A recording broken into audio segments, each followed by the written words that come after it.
Nakiisa ang Philippine National Police sa isang makabuluhang hakbangin ng pagtutulungan na pinangunahan ng Independent Commission for Infrastructure ngayong araw, Setyembre 23 sa kasalukuyang taon sa Department of Energy Center sa Bonifacio Global City, Taguig.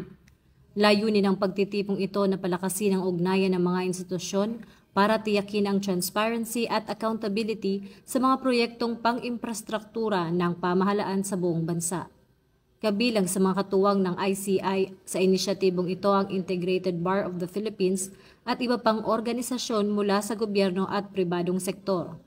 Pinangunahan ni Acting Chief PNP Police Lieutenant General Jose Melencio C. Nartates Jr.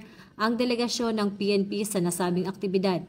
Kaniyang ipinahayag ang buong suporta ng PNP sa advokasya ng ICI laban sa katiwalian, partikular sa mga programang may kinalaman sa flood control.